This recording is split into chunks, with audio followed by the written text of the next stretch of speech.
Now, I understand that if AI really took off, people's jobs could be at risk because the things that people are doing right now, AI could probably do better. Am I afraid of AI taking over the world? No, not really, because I know that the things are going to be restored.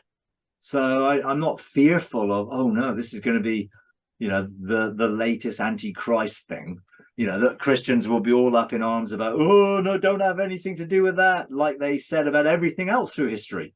Don't have anything to do with mechanization, don't have anything to do with that. And Christians have been lagging behind in a lot of things. So I don't think we should be fearful of it.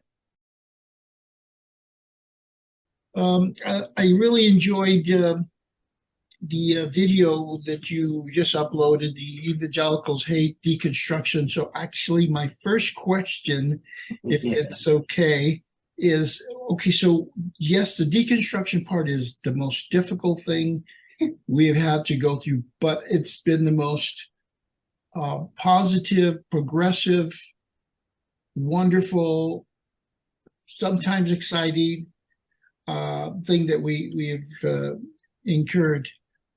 So my question is, where do we go to next? Deconstruction, then comes reconstruction. Can you explain that reconstruction process? Because I think most people don't get that one. Okay, yeah. I mean, in the deconstruction, belief systems, mindsets, a view of God, a view of ourselves, view of everything begins to be challenged. So you get the challenging. That usually is some sort of form of something happens that creates doubt, maybe an encounter with God, maybe, the Holy Spirit sort of prompts you and you suddenly begin to think about what you thought before. And it's like, this doesn't line up with my present experience with God or my present relationship with God. Therefore, I have to begin to look at what if I let go of those beliefs and those ways of thinking, worldviews, what is next? What you don't want to do is try and reconstruct your own mind or your own thinking from your own ideas of what you're presently experiencing, because then you'll come up with another doctrine or another theological position about what you've experienced rather than the relationship. The reconstruction or the renewal of our mind, if you want to put it from a biblical way of thinking about it, the renewal of our minds comes when he reveals his mind to us and we come into agreement with it, in union, in oneness, and then our whole belief system begins to align with either the revelation or the experience that we've had directly from him. So it's not like, oh, I'm going to read someone's book, or I'm going to read this, or I'm going to listen to this sermon, and suddenly I will have a renewed mind. That might help with the process, either with deconstructing and sometimes with reconstructing. But ultimately, what we want is a relational understanding of God through experience, and the knowledge that we have through those experiences, what reconfigures our thinking, our consciousness, if you like, our reality. And then we begin to frame our lives from that new perspective. So that then shapes how we live, what we do, how we do it, our motivation, our desires, our intentions come from the agreement with his mind, which is the word metanoia in Greek, which is repentance in Latin, and in English, translated wrongly, repentance. Actually, what that means is literally is with mind, or with his mind, or agreement with the mind of God. So God's way of thinking. So I used to have this way of thinking. I realized that was wrong. I'm deconstructed from that. So I no longer believe that. But what do I now believe? Well, I need to have the experiences which actually determine what my beliefs now are. And it isn't a new belief system. It is a new relationship with the revelation and truth of that, which is a person. Because what God is revealing is himself. And in revealing himself, he then reveals who we are in relationship with him. So we get a new framework, a new grid of reference, a new worldview, paradigm, whichever one you want to use, which then goes to the foundation of how we live. So if we're having a revelation, let's say our deconstruction has taken us away from the evangelical view of God as someone who makes judgments, punishes, torments people, needs appeasing, is angry, all of that view. And then we discover a revelation, an experience of unconditionally loving God. Then we will begin to live from that framework, and we will live unconditionally towards God, but also towards each other. Because Jesus said, as love one another as I've loved you, then that frames then how we live life. It changes the culture of our life. We have a different framework from living from. So we then don't demand from others retribution. We don't look for vengeance. We're not living in anger towards people, because we have received the unconditional love of God, which means we've been forgiven. And then we outwork that forgiveness towards others. We don't hold things against them, because God holds nothing against us. So everything we receive in our relationship with God, we then can begin to express in our relationship with other people. So that begins to change the whole framework of how we live, not because we are in duty or obligation or fear, which is what the old system produces, which is an old covenant mindset. You have to perform at a level or God will be displeased, but it creates a desire to outwork what we've experienced. So love one another as God has loved us, treat people how God has treated us. It used to be said, people say, well, treat people how you want them to treat you. But actually, I would say the better way of viewing it is treat people the way God has treated us. So if he's forgiven us, forgive them. He accepts us, accept them. That doesn't mean that he accepts negative thinking, negative behavior that is harmful to us or harm other people. Of course, he doesn't want anything to harm us or for us to harm others. So we don't have to accept the things which are obviously not loving, but we can accept the people even if they aren't loving. Because that's how God accepts us. He didn't wait until we were good before he loved us. It was he chose to love us while we didn't even know him.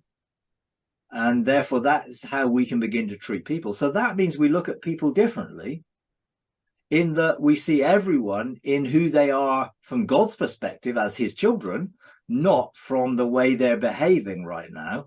And therefore, we don't start judging them on their behavior. We judge them on who they are. And then we help them, of course, come into the revelation of who we are, experience God, and then begin to live out of who they really are, rather than who they have been shaped by culture or nurture or nature, which is the sort of shaping of people from a particular framework, which is the tree of the knowledge of good and evil. Now we begin to frame our lives from the tree of life. So ultimately, I don't try and renew my mind.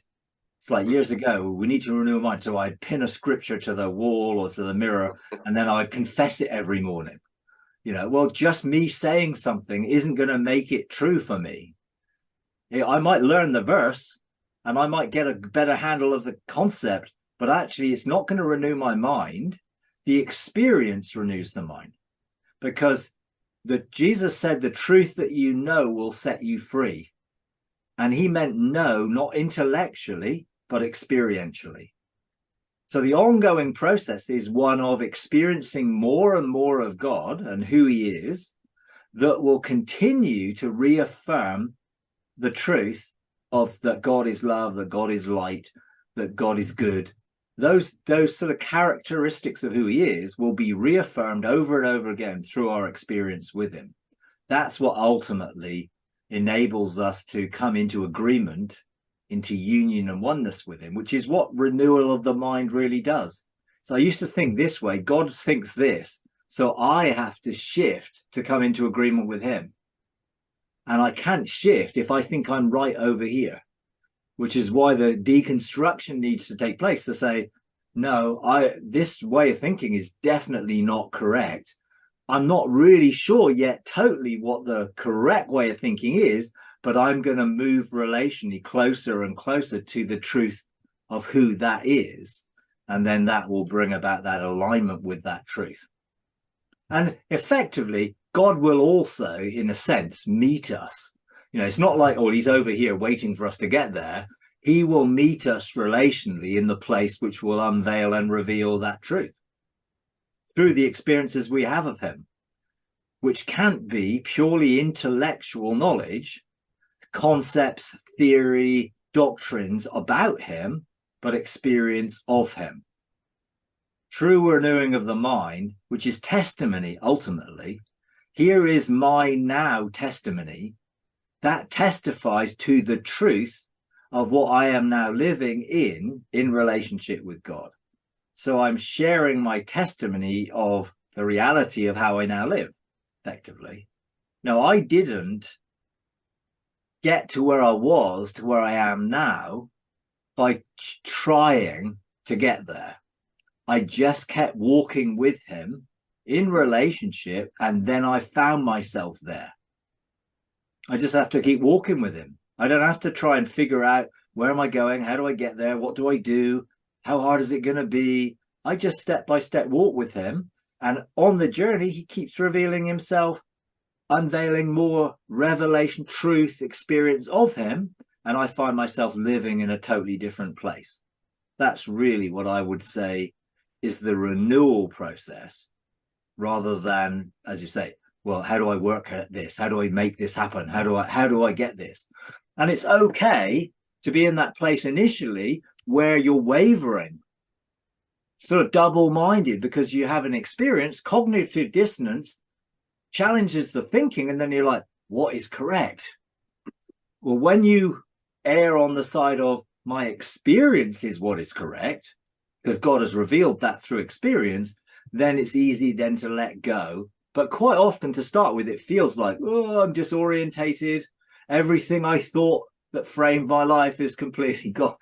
So when God took me through that process of showing me the 9 pillars that framed my thinking, or held up the framework of my thinking, and said, he asked me, do you want me to deconstruct these pillars and remove these pillars? And I'm like, yes. I suddenly thought, well, if I don't have any grid of reference, I'll lose my mind.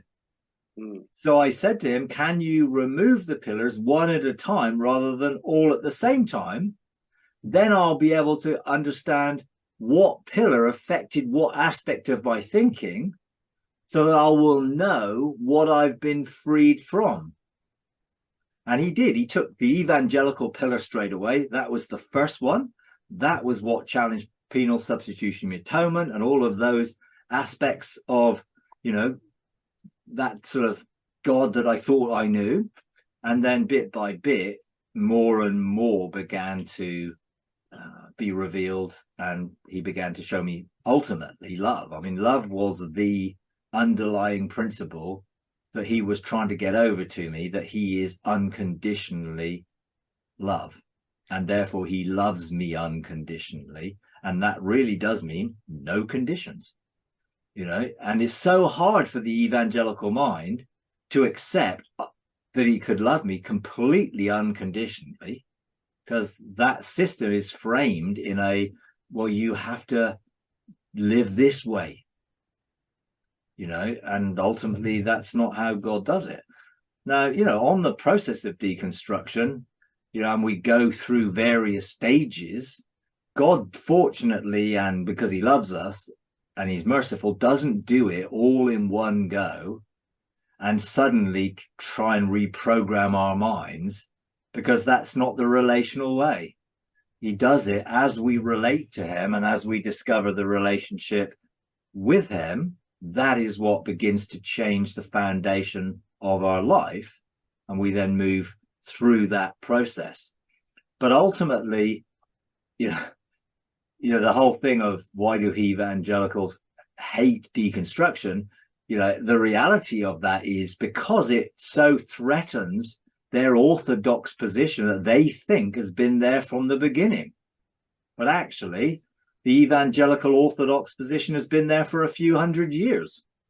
Actually, you go back to the beginning, the early church fathers, those who were disciples of Jesus and the disciples of those, they totally had a different view of life and God and salvation and creation and all of it.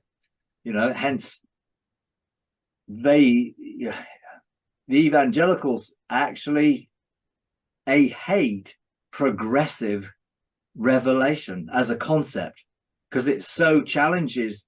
Well, if we know what we believe, we have systematically formed our theology, it can't change. And that's their position. So, I was in a room with a group of evangelical leaders, and I was part of that leadership group.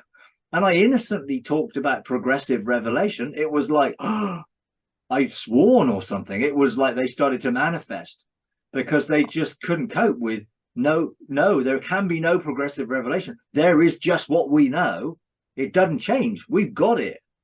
So I sort of said, well, okay. So you're saying that you don't know something differently now than you knew 10 years ago? I know, yeah, but that's different. I said, no, it isn't. That is progressive revelation. You now have, through some sort of experience, have a different view, whether it might be baptism of the Spirit or speaking in tongues, where you didn't believe that, now you do. So what changed? You had a progressive revelation of what was always true, but now you know it to be true by your own experience. And I'm not saying anything has changed. The truth has always been the truth. But people's understanding of that truth has been very, very different. The early church's understanding of truth was very different from what they did when Constantine came along and started to institutionalize the church and then form the Bible, beyond that. And all of a sudden now they are beginning to fix the truth in creeds and doctrinal statements, whereas the early church didn't need any of that to spread all over the world. But suddenly now they're starting to control it through fear. And that's when they began to, well, they went into the dark ages, really. That's the problem, because suddenly, all of a sudden, the light is now hidden. But that progressive revelation has continued of what was always true. But when you mention that to evangelicals, it's like they're fearing that, because they fear, well, everything that holds everything we believe, that can't be questioned. Well, yes, it can. And God is questioning it. And I think, that's happening a lot with all of us having those experiences. So it is interesting.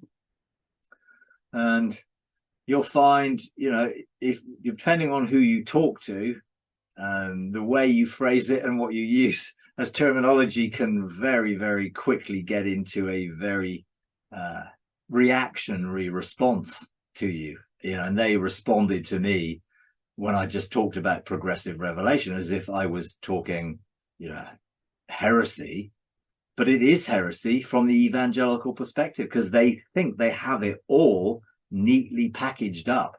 And as soon as you start to unravel it, they feel totally insecure about who they are and everything they believe, which is what happens, which is what God intends, that they become insecure with those beliefs, because actually a lot of what they believe isn't true.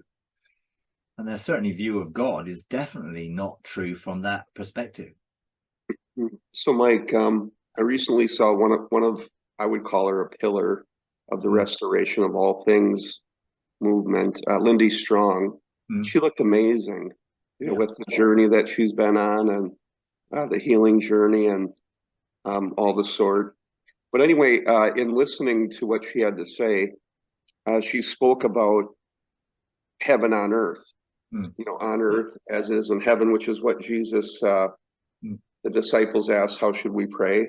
And that was one of the things he instructed them, on earth as it is in heaven. And so what she said, what I thought was rather interesting, she said, with all the ascension that's going on, ascension groups are breaking out everywhere, which is really a wonderful thing.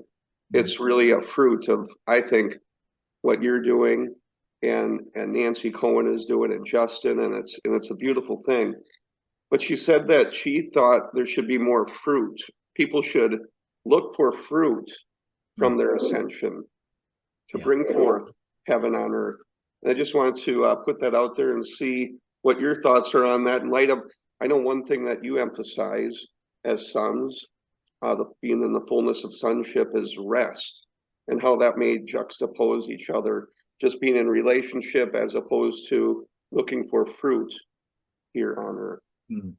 Yeah, I mean, I believe it needs to manifest on earth, but I think we need to see the fruit in our lives, and primarily the fruit in multiple lives will begin to change society and where we live on earth.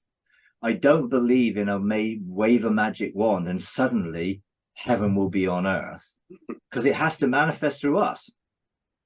Definitely there should be fruit. Therefore, people who are beginning to engage God in an intimate perspective, the outworking of that is loving other people as we've been loved. And that, of course, is going to change things. It will change my life. It will change my relationships. It will begin to change how I do things. So the fruit is in me to begin with, because I'm the one who's experiencing God by engaging.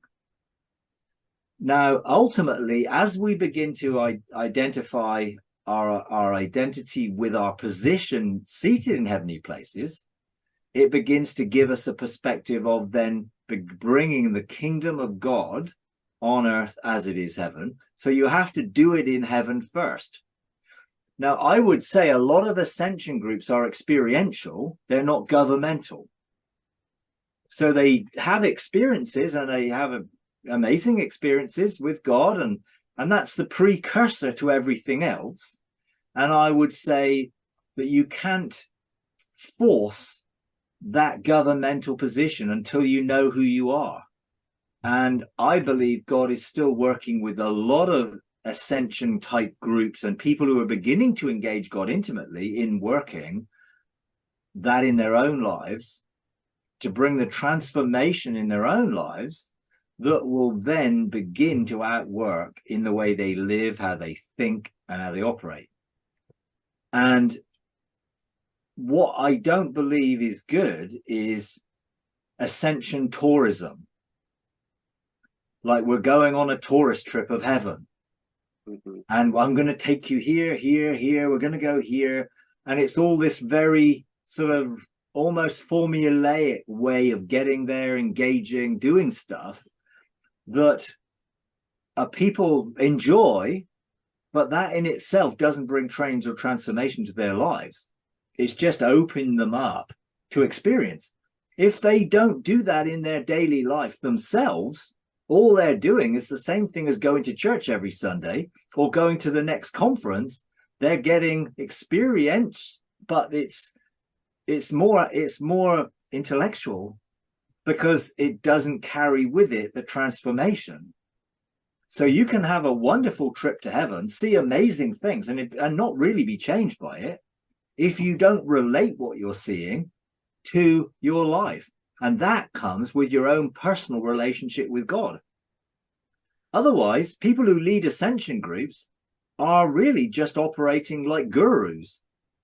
They're doing the leading, they're directing where people are going, and they're not giving people or God the framework to take people where he wants them to take it.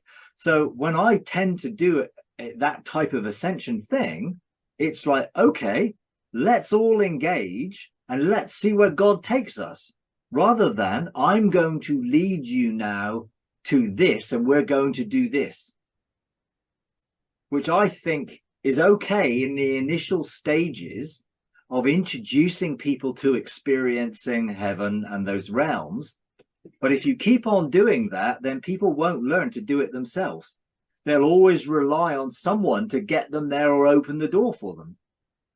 Whereas actually, what I learned to do it myself. I never engaged corporately for quite a long time until that was my personal experience and revelation every day of my life.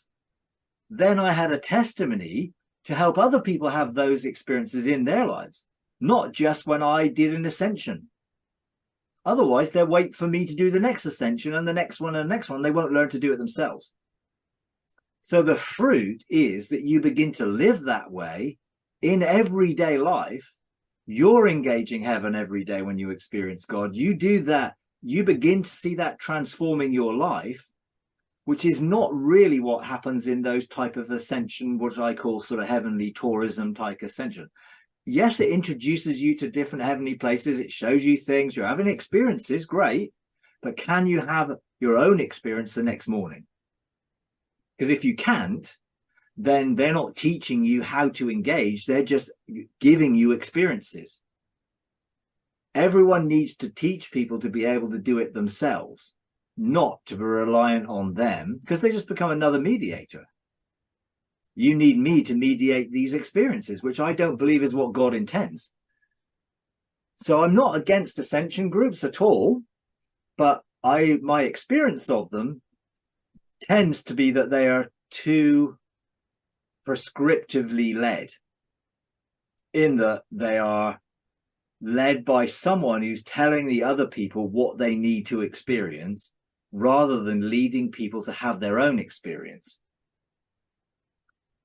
You know, and once you have that in your daily life and you've gone through the transformation of that process, you become more mature in your relationship with God, then your identity that you now know opens the door for the governmental side of the kingdom of God in that way. Engaging the earth shield, experiencing, you know, the government are legislating for on earth as it is in heaven. Producing the legislation needed to bring heaven to earth.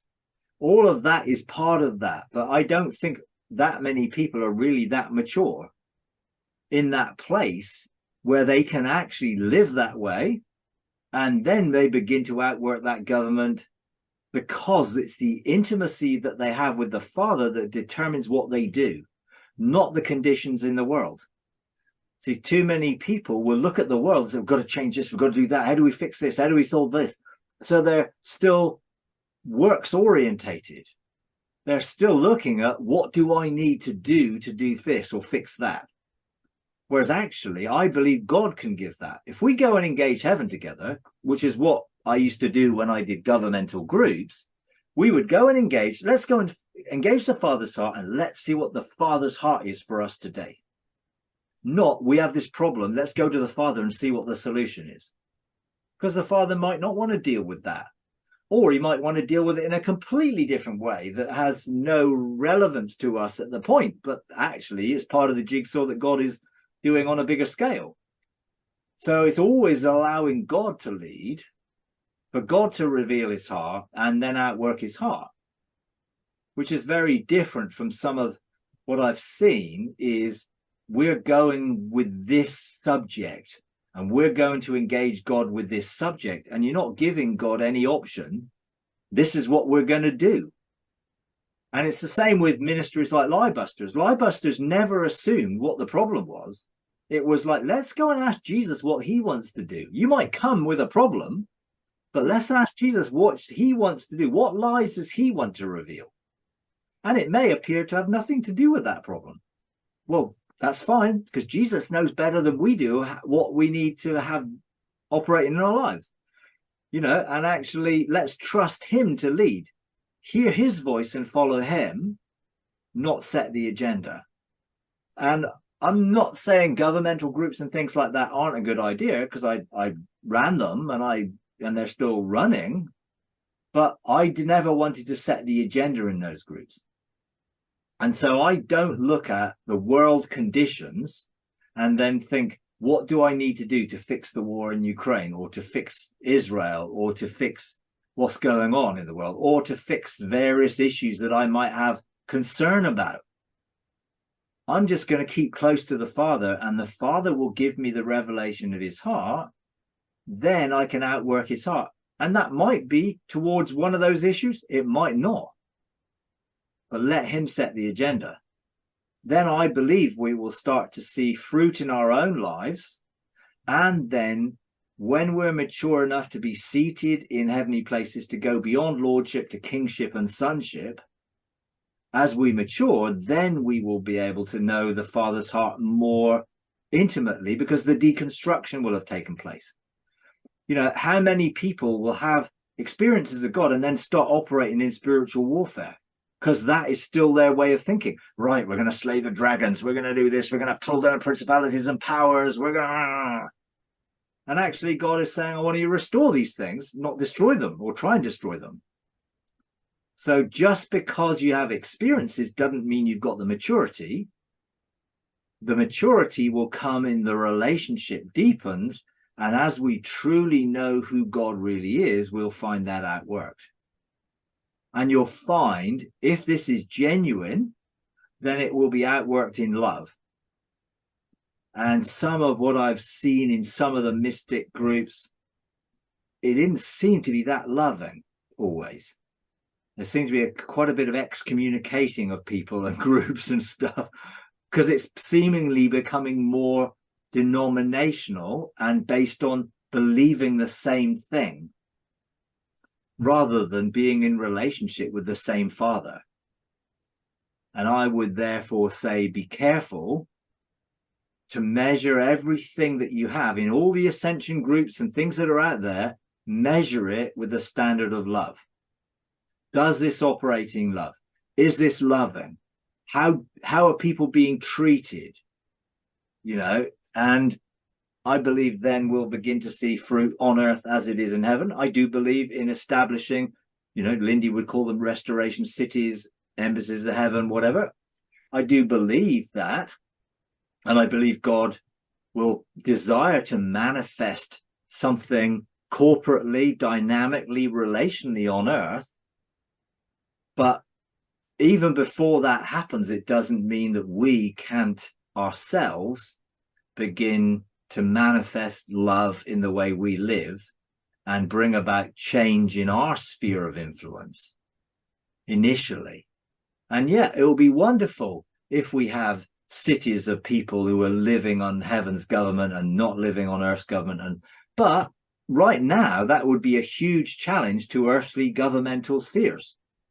They wouldn't like you living under, because you'd be so, well, no, we're not paying taxes to you because we're not getting anything from you. We're living under our own government.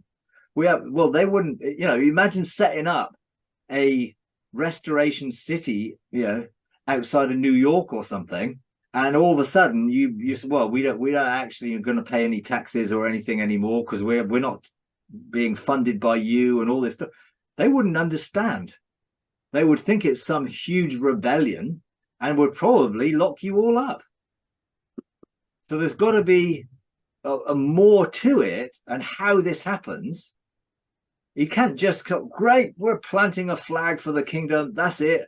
Because wherever you live, they're not, you know, unless you go plant your flag in Antarctica or somewhere where there isn't anybody, you're going to probably run up against other people who don't like that. And usually those are the people in charge. You know, so that could create tension. So I think the conditions need to be such that when the governments have no answers anymore, and they're so shaken from their systems which provide no solutions, they suddenly start looking for the solutions elsewhere, and we're there ready to bring about, hey, look at this, we are establishing this. So probably those things will be hidden to start with. There'll be groups of people who are beginning to practice living relationally and lovingly, and they may be living in community, but it will probably underground, not necessarily in the full glare of the light, until it's absolutely established that when the need is, that suddenly all of the, let's say the financial system starts to collapse and the governmental system collapses because that runs on the financial system, and now, you know, there is no income tax system because it's all collapsed. What are they going to do then? There's plague and plague and plague, or more pandemics, and you know, they're all dying off, and it's like, oh, this group seems to be totally healthy. Why? You know, because they didn't challenge the governmental system directly. They started living in a loving way initially, because you've got to be careful it doesn't become political. Because if it becomes political, you're going to run up against the political powers. And actually, at this point in time, they are the political powers. You know, therefore, let's be wise in how we bring about the manifestation on earth as it is in heaven.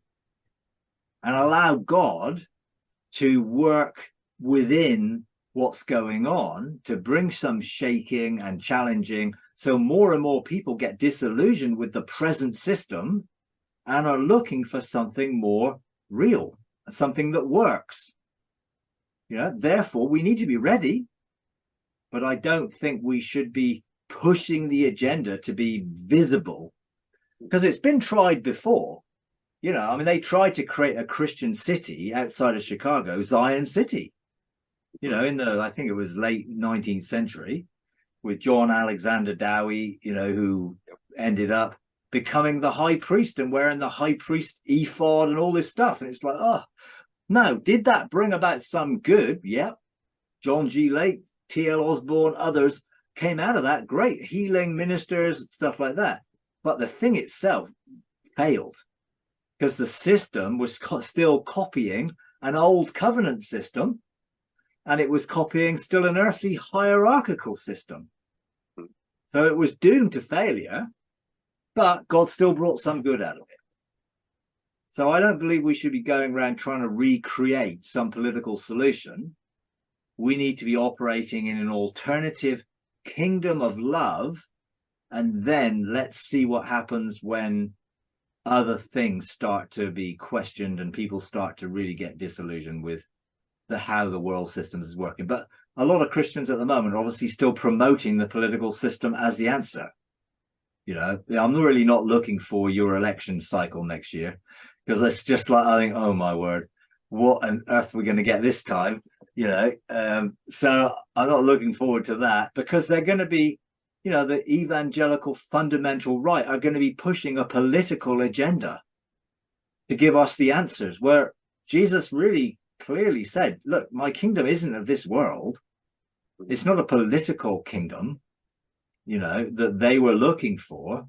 It's a spiritual kingdom that starts within each person and begins to manifest in the midst of us as we begin to relate to one another. So I think it's, very much a step-by-step process, individual, becoming corporate, and then, outworking from there, without us trying to create something before we're ready to do it, or before the conditions are ready for that. But we can be prepared, and we can set the relationships, and we can begin to think and strategize and look at, well, what would it look like? What do we need to operate a city? Who's going to run the power? Who's going to run the water? Who's going to run the food? Are we just going to manifest it out of thin air? How are we going to operate this? And I think people haven't really thought about it that much. And it requires a lot of blue sky thinking to actually remove the limitations of what we've been used to, because we don't want to set up another earthly city run on earthly stuff. Therefore, where are the discoveries for off-grid communication, off-grid power, water, everything else? So we're not reliant on anything that could fail. How are we going to operate economically? Are we going to have money, or are we not? Why do I need money? Well, it's going to reward me for what I do. Isn't me doing it the reward? See, there's ways of looking at it in the financial system which really have to be addressed if you're going to start operating that way. Because it's not as simple as just, great, we're going to set up a city, everything's going to be wonderful. Heaven will be manifested. Okay, well, how is that going to work? It's got to be a very practical outworking as well. Otherwise, you just run out of ideas as soon as you get, well, what are we going to do now? Is there going to be, hopefully you wouldn't need a police force, because people will be operating in love, but you would have to have a framework for making decisions, and it's all got to be thought through, and things have to be in place. And that requires, I think, discoveries in agriculture, discoveries in water, discoveries in power, discoveries actually in people understanding a well-being economy, and them not valuing themselves on the basis of what position they have or what they do. Because who's going to clean the toilets? Well, I don't want to do that job. Well, why? Well, that's a menial job. Well, only if you see as menial because you're not public, or you're not visible, or you're not recognized. It's serving is the art of it. How are we going to serve each other in covenant? So what's mine is yours, and yours is mine. Therefore, those that produce the food aren't going to use that as leverage over those who produce the power and say, well, you're not having any food unless you give me the power. There's going to be, no, the food is ours and the power is ours, and we're all going to use this together for everyone's benefit. That requires a lot of deconstructing and a lot of ministering to people's insecurities and needs, so that God is their supply and their provision. Therefore, they can put their trust there. And I think that will be difficult right now, in the sense of, there's a lot more work to be done with people, a lot more maturing to happen. But I definitely believe that there should be fruit of ascensions, initially individually, and eventually in a wider governmental sphere. I do believe the Earth Shield is having a very positive effect, and I do believe there is fruit of that. Now, that might not be seen in the political arena, but I do believe it in the creational arena, it's beginning to be seen. And I think we're beginning to start to see connections with creation and things outworking there. And eventually, I do believe we will begin to see, whether you want to call them restoration cities, whatever, who will then begin to see their role is to bring restoration to the earth and to the cosmos and to creation. Let's not get stuck on the earth. It's just the first job. There's a lot more after that for us to begin to expand, because there's no end to the increase of God's government and peace. But peace is the key there. We can't go and plant our flag on Mars or something and suddenly take possession of it, and kick everyone else out, because, well, no, this is ours. This has got to be a sense where we don't have that personal need for recognition and position and to meet a need that we have within. We've got to come to the place of surrender, knowing our identity is in God and not through all the things we might do or not do. That will help when it comes to operating a city of people who are not competing for position or thinking I deserve more than the next person because I'm doing a harder job. It's like, no, you're just being yourself. That should be reward in itself.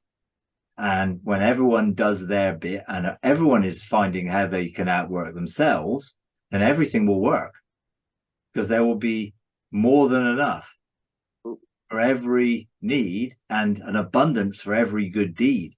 Because you can guarantee, if we see those things established on earth, they're not going to be putting the walls up and keeping people out. The doors will never be shut.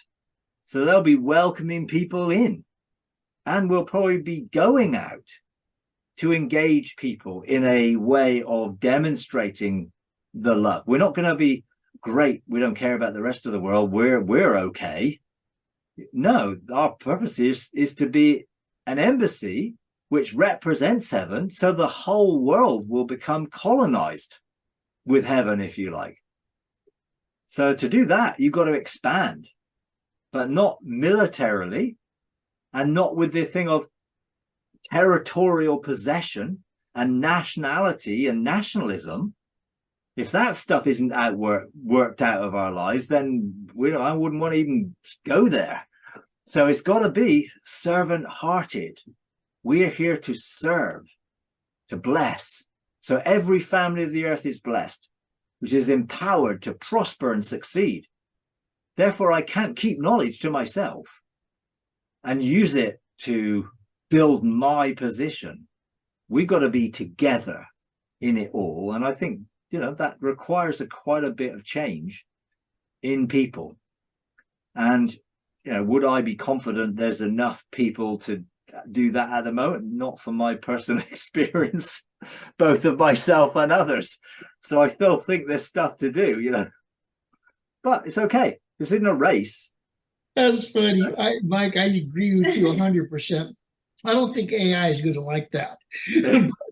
I'll tell you what we need is, I believe we need to get the world out of us and allow faith and the love of God to permeate our whole being as much as possible. I totally agree with you. I really believe that you're onto something there. And tell us more about what do you think about the AI in general? Well, I found it really useful in myself personally. If I were to put on the AI on Zoom, I would get a transcript of this time and a summary of this time. It would be really accurate, really good. So it can be quite useful to help us with the menial things that take time and energy and effort. If I had to sit down and transcribe an hour's worth of speaking by hand, it would take me hours. I can set the AI going, and literally at the end of the thing, I'll get an email to say, here's the transcript, here's the summary. And the summary is really good. We're using AI within the ministry to create titles for the videos we put out to help. Now, I'm not personally doing that. Jeremy and Sam are well into that. They're having a good old go at that stuff. So it's nothing to be feared if you use it for things that will help you and things which could be useful. Now, I understand that if AI really took off, people's jobs could be at risk, because the things that people are doing right now, AI could probably do better. Am I afraid of AI taking over the world? No, not really, because I know that the things are going to be restored. So I'm not fearful of, oh no, this is going to be, the latest antichrist thing, that Christians will be all up in arms about. Oh no, don't have anything to do with that, like they said about everything else through history. Don't have anything to do with mechanization, don't have anything to do with that. And Christians have been, lagging behind, in a lot of things. So I don't think we should be fearful of it. I know people like Gil Hodges, he is sort of taking a very positive approach to it, I think, looking at how we can use this, how it can be beneficial. Now, obviously, we need to legislate to ensure that it is not going to go, we don't want Cyberdyne systems, or the Matrix, where the world is, taken over by machines, but I'm not opposed to technological advances. And this is one that I'm finding quite useful in my situations. It's like, when we're doing the books at the moment, so we're doing the books of the Sons of Rise series. So we've Engaging the Fathers come out. The next one in the Dark Cloud, that one's with the publisher, so that will be out sometime early next year. All of that, that's sort of what we're doing. In how we're doing it, there are things that can help us do it. So, in each of those books, there's probably about, 15, 16 teaching sessions that go to make up a book. Well, if you try and transcribe the teaching, it takes a long time.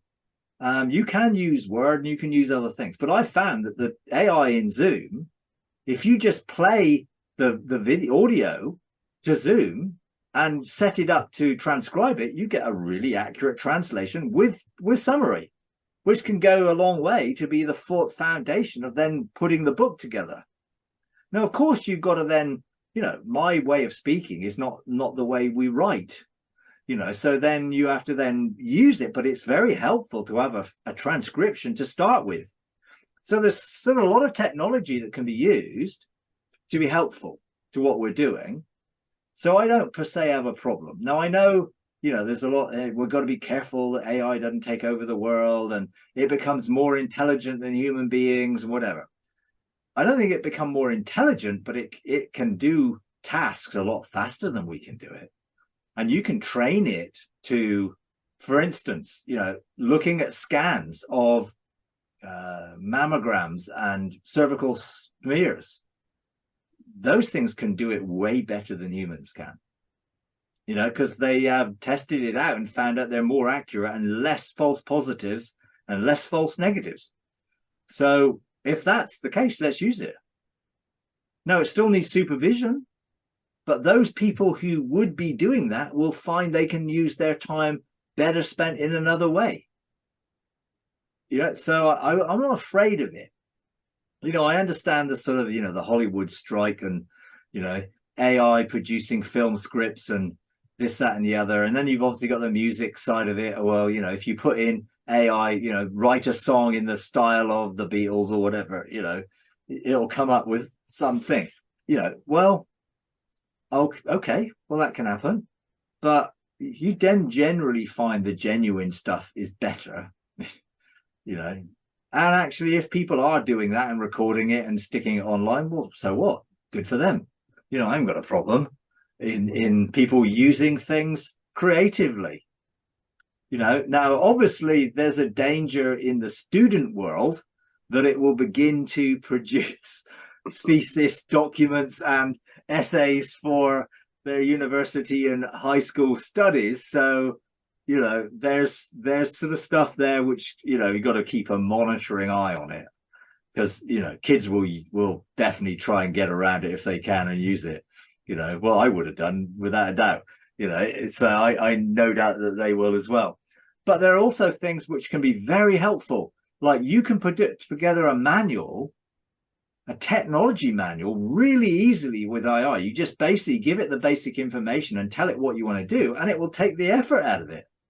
Well, if someone can do that, you still need to put the input into it.